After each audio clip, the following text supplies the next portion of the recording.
ipatugbaw ta ang paghigugmaay, pagpakabana sa usad-usa, ug pag-inampitay ning balaang panahon sa pagkatao sa atong Ginoo.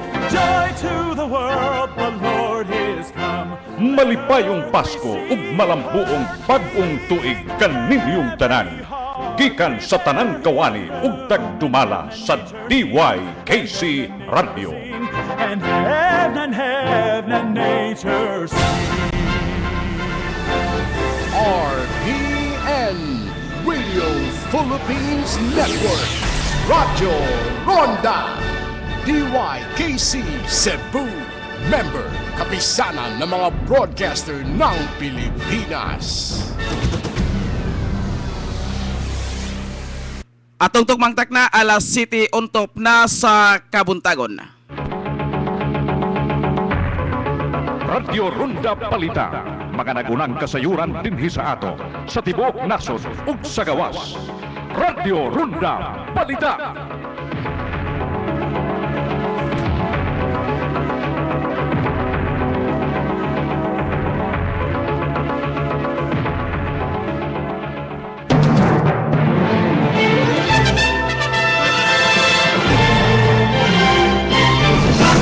Sugbo, Kabisayan ug Mindanao, maayong buntag kanatong tanan. Merry Christmas in advance, Happy New Year kanatong tanan mga higala. Sa magkausap pa, welcome na usab nining atong tulumanon Radyo Ronda Morning Edition niya. Iniga po sa atong stasyon DYKC Radio. Adlaw karon nga Huwebes, Pizza 20 City na, buwan sa Disyembre tuig 2012. Mga higala, ubanita ninyo, ninig usa katakna natong tulumanon, sugod alas City hantud ta sa alas 8 sa Kabuntagon. O guban usab sa mga balita nga angay ninyong masayran na, mga balita nga hinikay diri gikan gyud sa DYKC News and Public Affairs.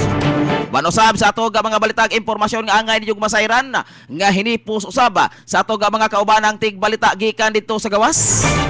Pinanguluhan nila ni Nonoy Parcon, Mikmik Bustamante,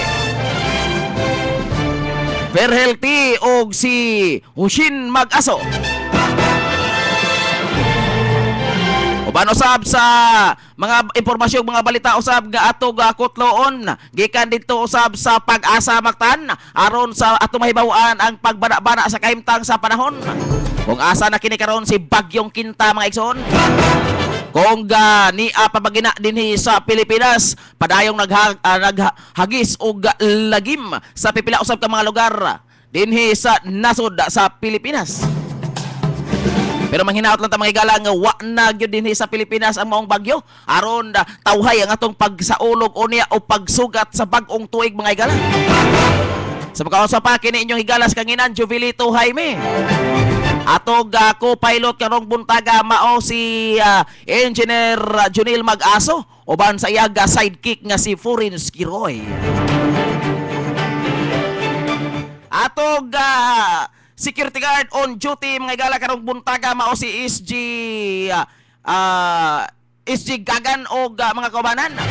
Ato usab kaubanan dito sa transmitter area pinanguluhan ni Chief Engineer Wing Almerida. Uban usab sa iyahaga mga kaubanan dito mao sila si Ronald Dodog og GC Aw-aw. Atong station manager Ma'am Faid Speedy Suto Palikte. O karon sa ato mga uluhan sa mga balita.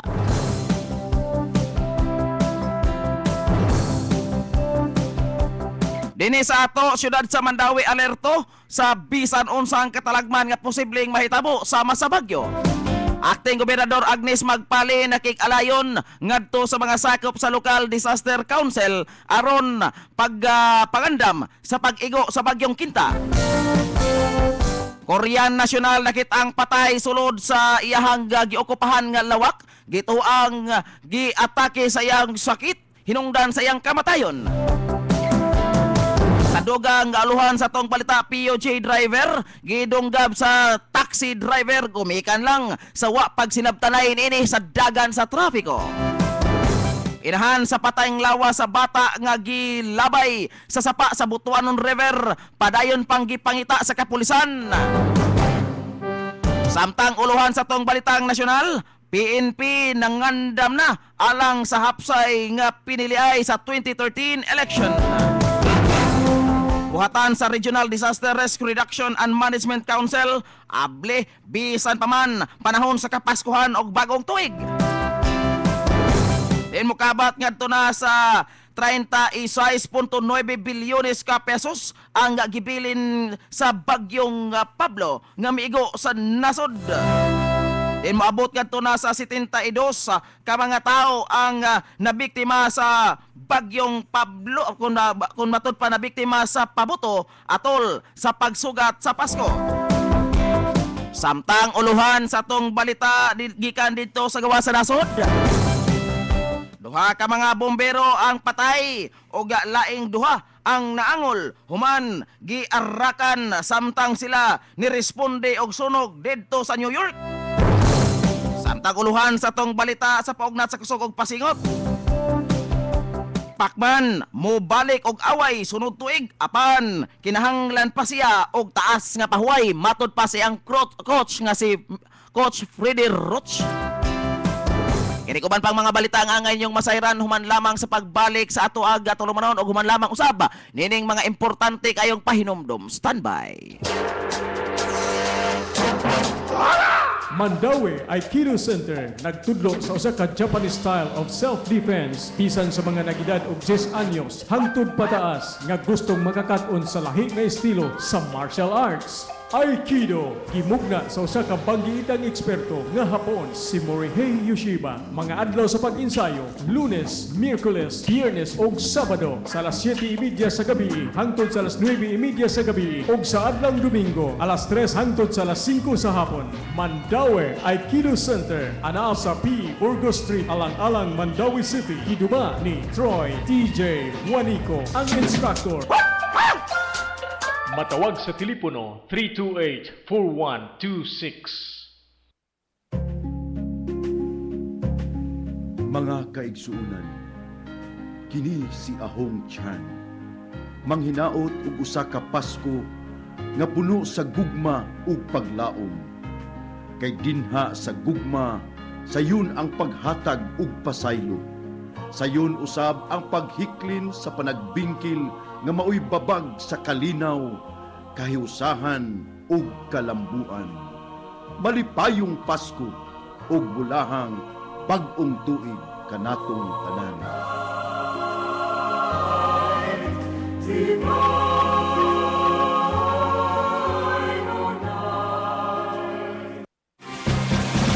Full J's Advertising and Printing Services. Services offered: plastic ID system, plastic lamination, calling cards, stickers, letterheads, certificates, graphics design, t-shirt printing, wedding invitations, Christmas giveaways, Panaflex, billboards, streamers, signages, large digital format printing, stainless and brass sign, offset and screen printing, election campaign materials, tarpaulin, mags, umbrella, calendar, and other printing needs. Forges Advertising and Printing Services, your source of quality printing for less. Located at number 49 Zay Co Building, Sansiangco Corner, Honquira Streets, Cebu City. Telephone numbers 416-4212 or 347-7661 with mobile number 0906-970-3977 with email at zef_c_2007@yahoo.com. Full J's Advertising and Printing Services, your source of quality printing for less. Owned and managed by Jeffrey A. Comelius. Member, Filipino Cebuano Business Club, Incorporated.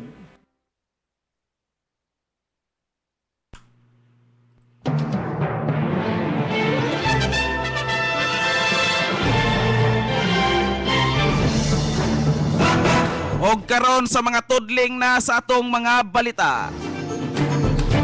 Wa kayo maalarma ang kagamanan syudad sa Mandaue kabahin sa bagyong Kinta nga mihulga sa Pilipinas kagahapon. Nasairan nga sa sayo pa, paalerto na sa kagamhanan sa siyudad sa Mandawi, aga tanan nga mga sakop sa Mandawi City Risk Reduction Management Council kung MCRRMC aron sa pagmonitor sa tanang mga lugar nga posible nga kung maghatag og kadaot sa kinabuhi sa tao.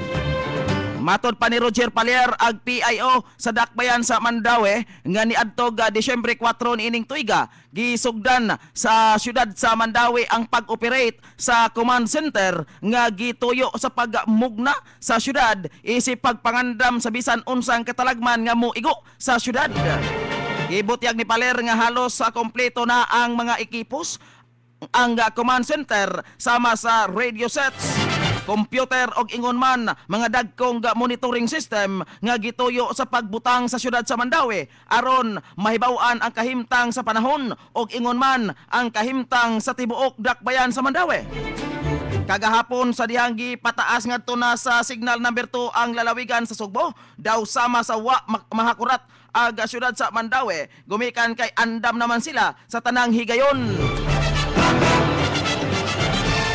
Samtang sa laig balita nakig-alayon si Acting Gobernador Agnes Magpale ngadto na sa mga Local Disaster Council sa probinsya sa Sugbo sa pagpangandam sa pag-igo sa bagyong Kinta sa tanang lugar ilabi na sa northern part of Cebu aron kalikayan ang mamugna nga kadaot nini. Matod pa ni Magpale nga nanawagan siya ngadto na sa mga opisyal sa lungsod aron sa pagbadlong sa mga mananagat sa paglawig sa kadagatan gumikan sa pagkuso-kuso kung pagkusog sa bagyong pagkusog sa hangin dito sa Kalauran. Gimando usab ni Magpale nga ipakansilar ang tanang biyahe sa barko aron masiguro ang kaluwasan sa mga tripulante niini. Hinoon kagahapon niya mga alas 5 sa hapon gipabalik hinoon kung gilibkas usab ni Magpale ang iyang kamanduan sa pagkansilar sa biyahe sa mga barko gumikan usab kay matod pa niini nga ni kun nawagtang na kun ni palayo na ang bagyong Kinta dinhi sa Sugbo.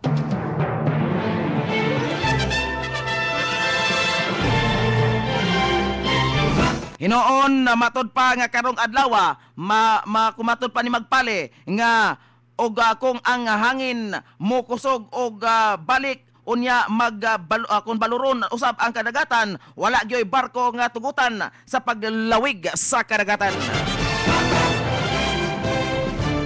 Sa dugag balitag lokal wa nay kinabuhi nga napalgan sa kapulisan kung matod pa dito sa siyudad sa Lapu-Lapu ang kining usa ka 46 anyos nga Korean national diha sa sulod sa iyahag lawak nga giokupahan nga nimutang dapita sa sitio Timpulok, barangay Babag, siyudad sa Lapu-Lapu sa miaging adlaw. Ang patayng lawas giila kini sa pangalan nga si James Young, 46 anyos, usa ka Korean national nga kasamtangang nagpuyo sa usa ka apartment diha sa Niskutang dapit. Nasairan nga ang kapulisan nakadawat og tawag kabahin ining patayng lawas sa Korean national nga nakit-an sa iyahag mga silingan diha sa iyahang kwartong giokupahan. Hinoon ang kapulisan sa Dakbayan sa Lapu-Lapu wala makakitag foul play sa iyang kamatayon. Hinoon gituhuan sa kapulisan nga posibleng giatake sa iyahag sakit aga nasoy Koreano nga miresulta sa iyang kamatayon. Hinoon ang kapulisan mi paubos na sa patayng lawas ngadto na sa pag-autopsy aron masayran ang tinud-anay nga hinungdan sa iyang kamatayon. Nasayran nga ang kining nasoy nga Koreano aduna kini siya uyab nga Pinay apan dugay na kini silang dagbuwag. Noon ang kapulisan nagpaabot na lang sa resulta sa autopsy aron masayran ang tinud-anay nga hinungdan sa iyang kamatayon ug aron usab masayran kung unsay gihambi niini nga sakit. Sa dugag balitag lokal, padayon pangita sa kapulisan sa Dakbayan sa Sugbo ang taxi driver nga maoy responsable sa pagdunggab sa usa ka PUJ driver diha dapita sa may dalan Manalili og Magallanes, siyudad sa Sugbo sa miaging gabi. Ang biktima nga nakaangkon og daghang samad dinunggaban ginamit ang screwdriver nga mi resulta sa pagkahilandig nini nga tunas tambalanan sa Cebu City Medical Center. Giila kini sa pangalan nga si Diosdado Ibanez.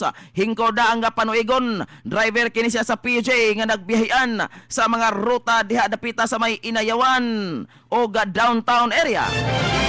Nasairan nga aga driver sa taxi nasuko ni Ibanez, gumikan kay bisan og go na ang signal sa traffic light apan nagpaugat ni ang nisgutang biktimang si Ibanez. Hinungdan nga sa ilang mainiton kayo nga panaglalis, nanaog ang maong taxi driver sa iyang gimanihong taxi og giduol ang kini si Ibanez samtang nagmaniho sa iyang POJ og gikumpronta niini. Apan sa diya gikumpronta sa taxi driver kining naisgutan nga biktima, nasuko si Ibanez og didto ni tumaw ang ilang mainiton nga panaglalis.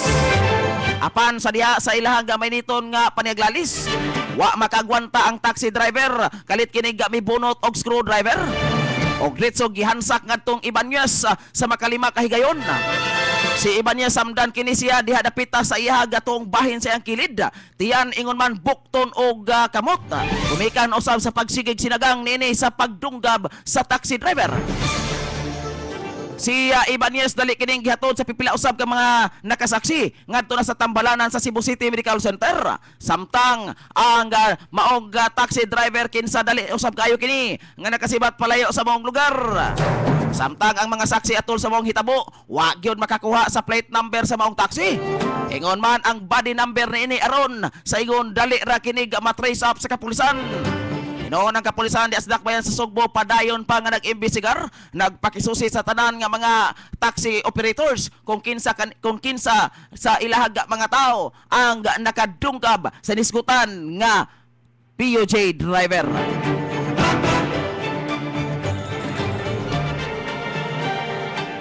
Samtag sa laig balitag lokal, wa pagyod igkita sa kapulisan sa Kasuntingan Police Station kadtong inahan nga walay puangod ug walay kaloy nga milabay sa patayng lawas sa iyang anak nga babay diha sa Butuanon River, habig na diha sa Sitio Calderuhan, Barangay Magikay, Dakbayan sa Mandaue.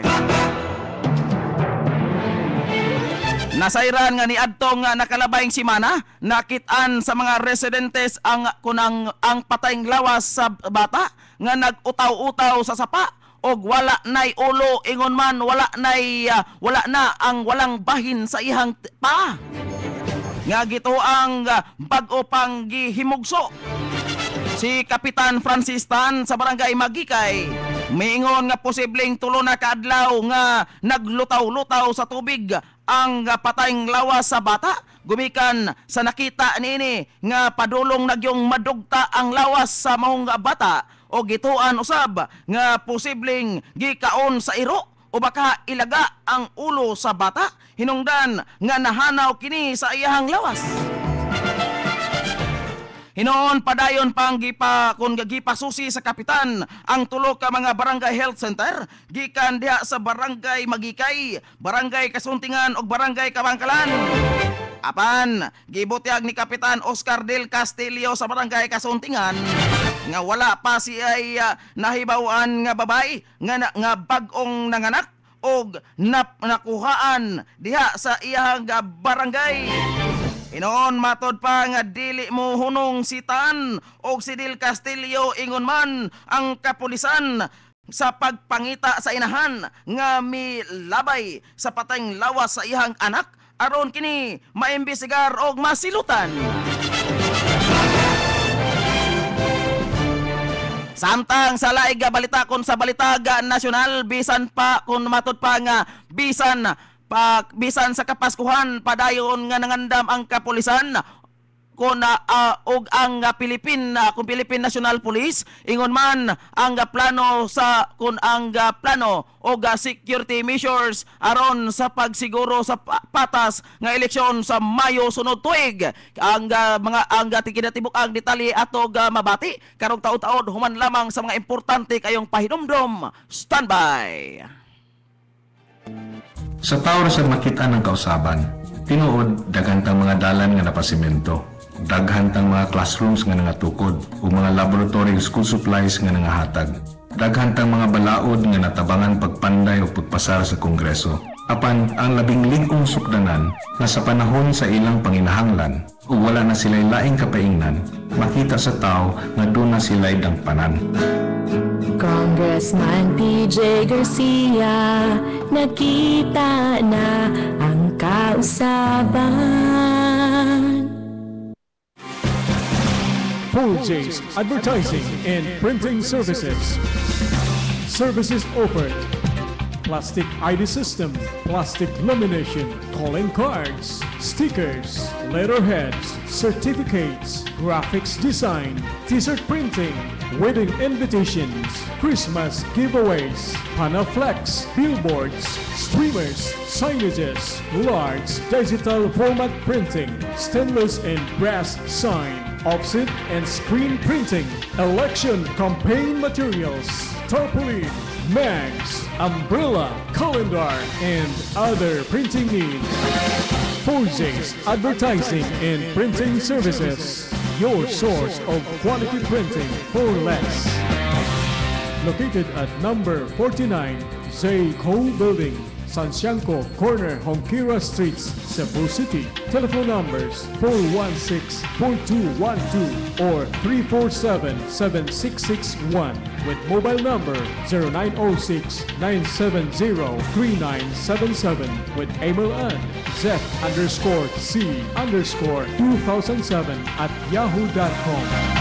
4J's Advertising and Printing Services, your source of quality printing for less. Owned and managed by Jeffrey A. Comelius.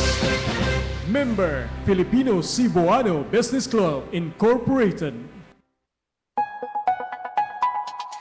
Mahibalo alang sa tanan, mahitungod sa usa ka basahon nga gitawag og NRE, Natural Remedies Encyclopedia. Kini nga basahon puno sa mga informasyon bahin sa pagpanambal. Alang sa dugang kasayuran, kontak lang sa cell number 0909-4771-334. Kini si Brother Rudy Brava sa Home Health Education Service, Cordova, Cebu. Daghang salamat.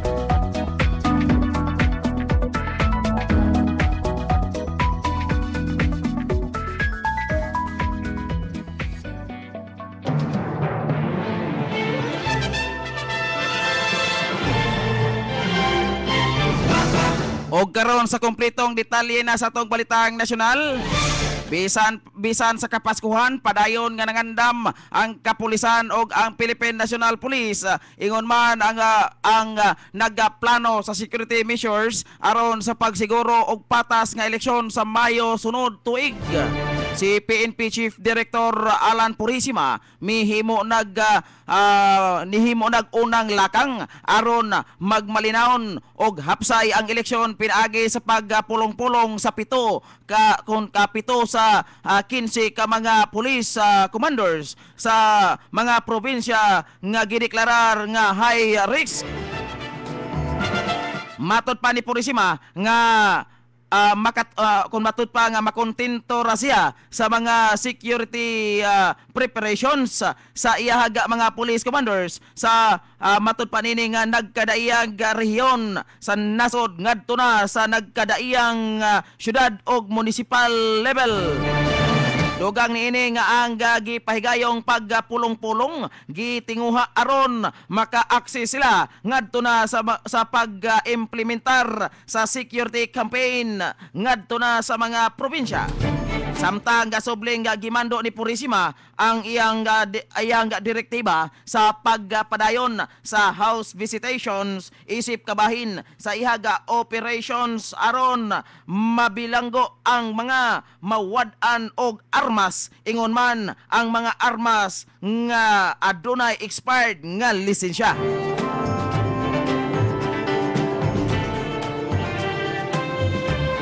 Sa duga balita bisan og adlaw sa Kapaskuhan, kanang giabli gihapon ang buhatan sa Regional Disaster Risk Reduction and Management Council kon RDRRMC7.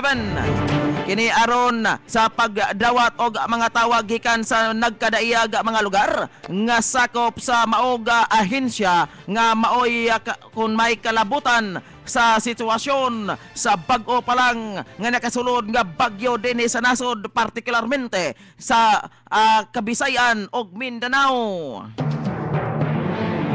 Ang regional officer sa maog ahensya nga si Engineer Vernil Balaba nagkanayon nga kanunay silang magpadala og advisory kalabot sa location sa bagyo kung matud pa nga bag-o lang nakasulod nga bagyo diri sa Pilipinas. Dogang niini mo padala usab sila og advisory ngadto na sa mga operation center sa PNP, Central Command og ingon man ngadto na sa mga dagkong ahensya sama sa DSWD.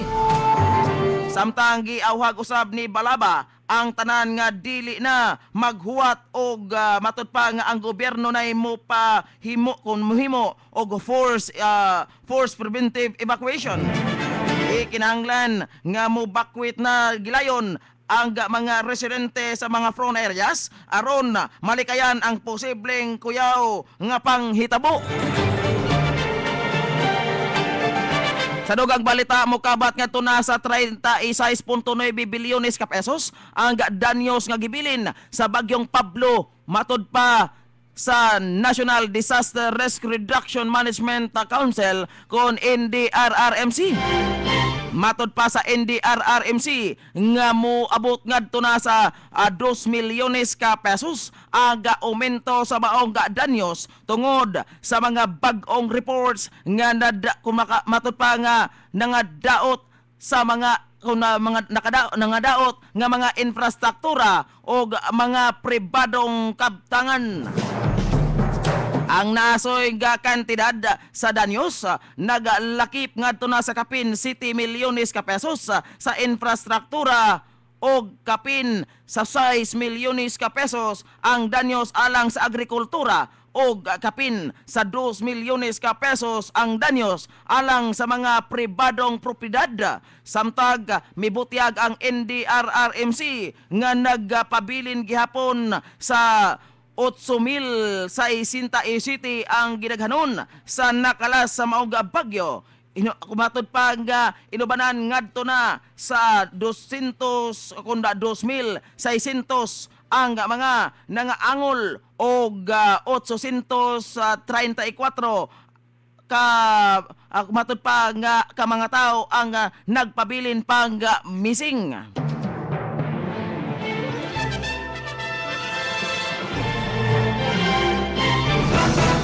Sa dugang balita moabot ngadto na sa 72 ka mga tao ang nabiktima sa kung matud pa sa pabuto atol sa pagsugat sa Pasko ni adtong miaging gabi.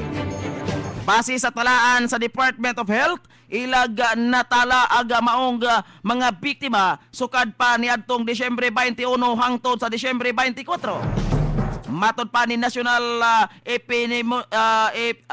Epidemiology Center Chief Dr. Eric Tayag, mas taas kini kung itandi sa 43 ka mga kaso sa nabiktima sa pabuto ni adtong niaging tuig. Nag-una ang National Capital Region nga adunay 14 ka mga nabiktima sa pabuto.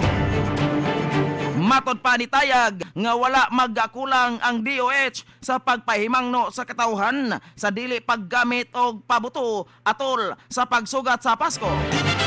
Ilauman sa DOH nga kung dili gyud mo patuo ang katawhan sa ilang kampanya nga iwas paputok, ayan posible nga musaka pa ang ginaghanon sa mga mabuthan karong umaabot sa pagsugat sa bag-ong tuig. Og karon sa tog mga balita sa gawas sa nasod.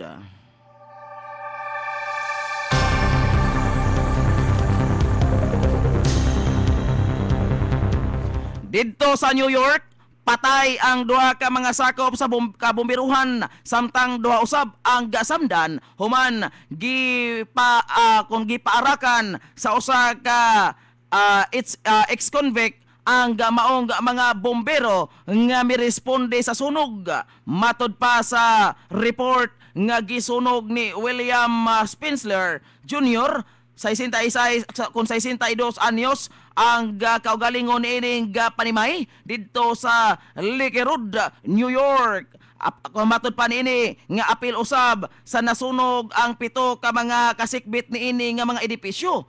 Base sa report sa Webster, New York Police, giyahuwat ni Spensler nga moabot aga mga bombero og kalit kini niyang giparakan sa iyahag armas de fuego. Nasayran nga nakigapinusilay pa si Spensler ngadto sa kapulisan sa wa pa kini kun wa pa siya magpusil sa iyang kaugalingon. Nasubay sa kapulisan nga niadtong tuig 1991 na hukman si Spensler sa pagpatay sa kaugalingon niining apuhan o napriso kini siya sulod sa pipila ka tuig apan nakagawas ni siya sa prisuhan niadtong 1998.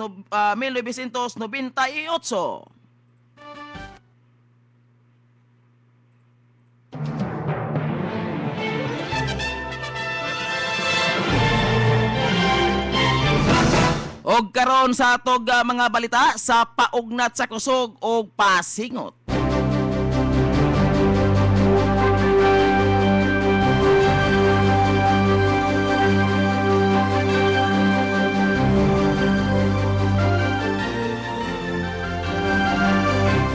Nagsabot na sila si Coach Freddie Roach og ang Pinoy boxing icon Manny Pacquiao nga sa buwan sa September tuig 2013 sa sunod tuig moaway og balik ang pambansang kamao.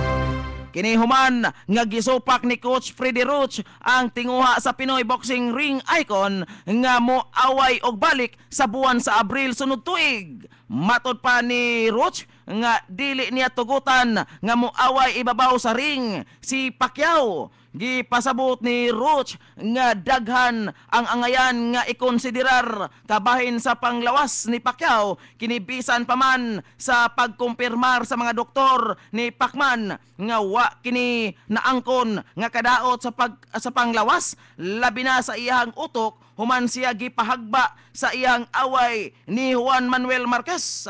Matod pa ni Roach, gikinahanglan nga mopahuway lang una si Manny Pacquiao alang sa usa ka epektibong away ibabaw sa ring sunod tuig.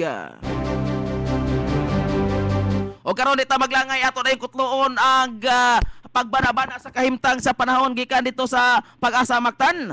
Ato gadawaton ang weather forecaster sa Pag-asa Mactan, Alex Padin. Sir Alex, mayong buntag. Dengan salamat ug may buntag na usab diha kaninyo ug ana sa bang weather update naton sa weather bulletin number 9. Giisyu kini kaninang alas 5 sa buntag ug balid pod broadcast kini hangtod karong alas 11 sa sayong kaudton. Ang tropical depression nga si Quinta mi paubos kini human mulagba sa kayutaan sa Coron, Palawan. Kaganinang alas 4 sa kadlawon ang sentro sa tropical depression nga si Quinta ana kini may mutang sa gilayong 60 ka kilometros habagatang kasadpan sa Coron, Palawan. Kung sa coordinates nga 11.7 degrees north, 119.9 degrees east o kini gidala sa gikusgon nga hangin nga 55 ka kilometros matag Tacna hadol siyang sentro samtang kini magayrog sa kasadpan sa may gikusgon nga 17 ka kilometros matag Tacna. Ang tropical depression nga si Quinta gipaabot kini nga namay mutang sa 410 ka kilometros kasadpan habagatang kasadpan sa Coron, Palawan ugma sa buntag. Ini kasabado sa buntag ana usab kini may mutang sa gilayong 790 ka kilometros kasadpan habagatang kasadpan sa Coron, Palawan dayon na sa kasadpang bahin sa Philippine Sea. Ang public storm signal number 1 giisa gyapon kini sa Occidental Mindoro, Northern Palawan, Calamian Group of Island o ingon magsab ang Puyo Island. Kini mga lugar ang makasinata gihapon sa mga pag-ulan, mga pag-unos nga dili mulabaw sa 55 ka kilometros matag Tacna, samtang ang kadagatan baluron ug delikado sa mga sakyanan sa dagat. Sa Ang Kabisayan may usab nini modakbayan maklungsuran sa lalawigan sa Subo ug ang Mindanao makasinati sa gihapon og mapanganoron ang kalangitan inubanan sa kini sa katag-katag mga pagulan panugdog og kilat kasarangan ngadtos mokusog-kusog ang hangin nagikan sa ng silangan ang magpasulabi diton dapita sa Luzon ug nagikan sa kini sa amyan ang silangan ngadto nas pagkasilangan ang magpasulabi sa Kabisayan may usab sa Mindanao diin ang kadagatan ning naasong mga lugar kasarangan kini ngadto na sa pagkabaloron. Sukod sa temperatura din sa Metro Cebu, nagasukad sa 24 ngadto sa 31 degrees Celsius. Ang adlaw mosalog sa may alas 5:21 karong hapon. Og dinle ko to weather update Alex Paden sa Pag-asa Mactan, maayong buntag.